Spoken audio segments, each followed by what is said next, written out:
21 race wins, 5 sprint wins, 30 podiums, and 7 fastest laps. That is the legacy that Red Bull has set for the 2023 season.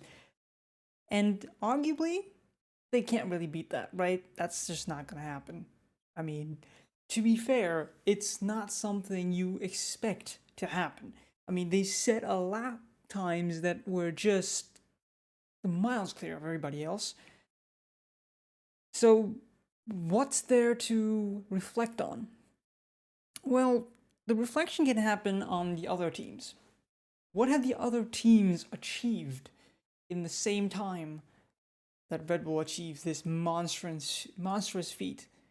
21 wins out of a 22 race season has only been done once. Not out of 22 races, but like just in terms of where one constructor won all races bar one. They were going for the perfect score. They couldn't get it right because you can't really build a perfect car. I mean, this was as close to the perfect car as you could get, but let's be honest, it's not something we expected to see this early on in the cycle of these regulations. Let's just be honest with that, right? Like we know for a fact that that's not what we expected to see.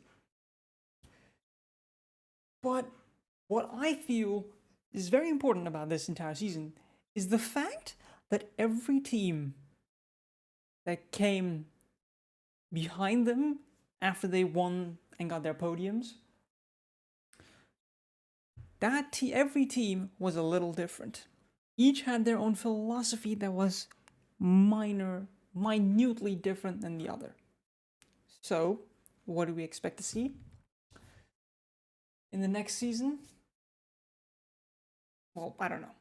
I don't know. I've read the reports that have been going around, murmurings that Alfa Romeo might be the fourth best team behind Red Bull, Ferrari, and Mercedes.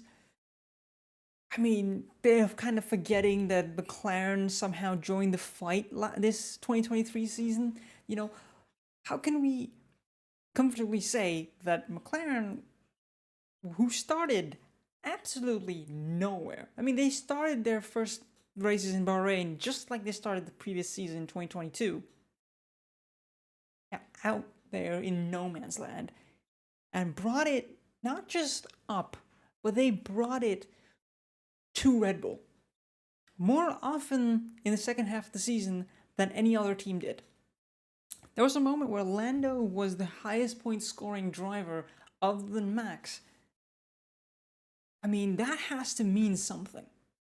That has to mean, from my inner McLaren fanboy, because let's face it, whoever started in this sport as early as I did either saw McLaren dominance, Red Bull dominance, or Mercedes dominance. I mean, those are the dominances we have seen, right?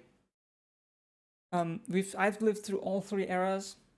I've only followed the sport in the time of the Mercedes and the Red Bull era. That's when I really followed it, and now we're back in the Red Bull era. So for me, McLaren has never really been that team, right? As long as I've been following Formula One, but what I've seen this season proves a point. The pedigree that McLaren has is still there. They still have the know-how, the technical know-how to get into the championship fight. And with a driver lineup as they have, I see McLaren doing well. As long as they get this shit together. I mean, if they can't get that together, I mean, we have a completely different conversation. But are we actually gonna write them off because of the fact that they had a few terrible seasons in the past? No, we're not. We're not gonna cut them off. Another team that because I'm a sucker for underdogs, right? I love underdog stories. Williams. I think Williams might actually do well based on the fact that they know what Alexander Albon wants. They have a relatively capable driver in Logan Sargent in the second car. But I think that Williams' car is inherently better than it looked out to be. the fact that they stopped developing that car way before anybody else can do one of two things. The first, they're going to have a car that's going to be on par with fourth, fifth best car on the grid. Second one, they missed the entire goal and they completely go down the drain and they're back to square one. I'm hoping it's this one, but it could be anywhere. This is a team that knows how to win championships in their pedigree, but their current core personnel haven't had that success. But you have James Vowles, who knows how to win. He's done it with Mercedes. He can do it again. That's my take on it. Then we have Alpine. I mean, Alpine has had a set of seasons that they have struggled in. They've just struggled.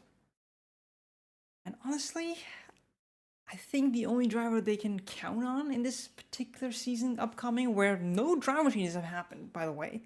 So we are either going to see 2 seasons back to back where no driver changes happen, or 1 season where no driver changes happen, and the next season, all hell breaks loose. I mean, we could see the likes of my McLaren simulation career happening, where Albon goes to Aston Martin and just everything goes down the drain. I mean, we could see that.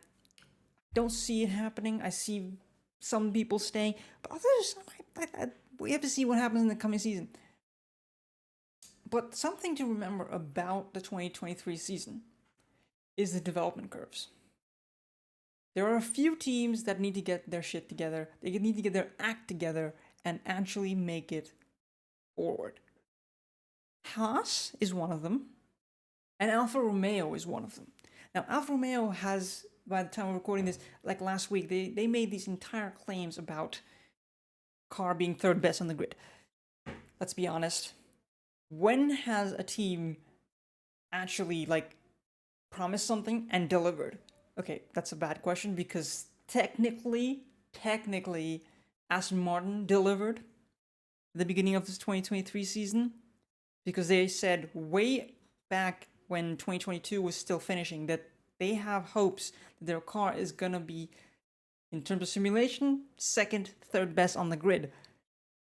And in the hands of Fernando Alonso, they were amazing. I mean, if you've been following Formula 1 this entire season, just don't hold biases and tell me honestly, did you or did you not also think that Fernando Alonso was going to get his third world title? Or not get his third world title, but he was going to go for it and force Max into a Lewis v Verstappen feud? That's what's going to happen. There's going to be a boiling point, and we're going to have a drive to survive to just never forget.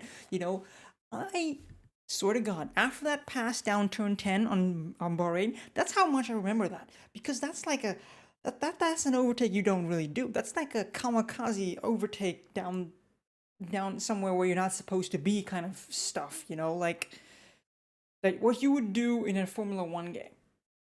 Now, that's the kind of overtake that was. But it was amazing, it was beautiful, it was clean, and it was on merit. So, do we see that that's what's going to happen?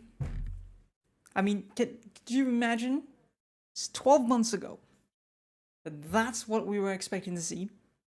Hell no. We thought, oh god, Aston Martin's talking out of their ass again. That's what you thought, but it's not how it was. So, yes, Alfa Romeo and Haas. Those are 2 teams that need to deliver on promises. Now, long story short, other teams, they have made substantial progresses. AlphaTauri did a good job. They're going to be taking a lot more components from Red Bull, their sister team, more so than Zach Brown would like to see happen, but, we can't complain. More competitive means more drama, and you guys need to know about something. I love drama. I am a Formula 1 fan because I love drama, And if there's no drama, I support my team. That's basically how I do this. That's how I go. I try to think of the craziest scenario I can think of, which you will hear when I do more of this kind of stuff every race week, or at least I try, because schedules and me don't get along, but who understands schedules anyway? Anyway, I digress. But I think McLaren, Red Bull, Ferrari, and Mercedes. Aston Martin might pull something out of the hat again. They might pull a rabbit out of their hat again, and to be honest, I don't know where to place them. I think those 5 teams will be making substantial gains. Alpine, I have no clue. I think they will make some gains, but relative to everybody else, they'll just stay where they are. AlphaTauri will absolutely make some gains. They might get into fighting Alpine, but I don't think that's going to be anything more than that. And then Haas and Alfa Romeo, yeah, I mean, let's face it, Haas has their own tire wear issues. If they can solve them, I think they have a really good car underneath them. Like, honestly, the qualifying pace that Nico Hülkenberg showed in that car is, if they can translate it to race pace, I mean, we could be talking about Nico Hülkenberg 2024 World Championship Challenger, like we could be talking about those things, but I think the past season has shown that certain characteristics can't be rooted out within season. I think that's one of the biggest takeaways from this thing. That's where the cost cap really does play a role, I think. Anyway, I've ranted on long enough, I think. Let me know in the comments what you think about my take on the 2023 season, because I think other people might disagree, but I love this season. As dominant as it was, seeing the big brain plays, seeing the fight for P2 kind of made me forget that there was P2 on the line and not P1. And I think I was happy with that. The times that we were actually fighting for P1 were amazing. Like Sao Paulo, don't get me wrong. Absolutely best 4 laps of my life. But I'm happy. I'm content. I've had my fill of 2023 Formula 1. Now, I'd love to see 2024 Formula 1 come around quicker, but don't really know. Thank you guys for watching. And if you want to see more content like this, or content about where I try to answer some burning questions about stuff that media kind of speculates, what happens if, for example, Max Verstappen is in a Haas? The video is up there, out there on my channel. Check it out. Let me know what you think. Thank you guys for watching. Peace out. Get out of here.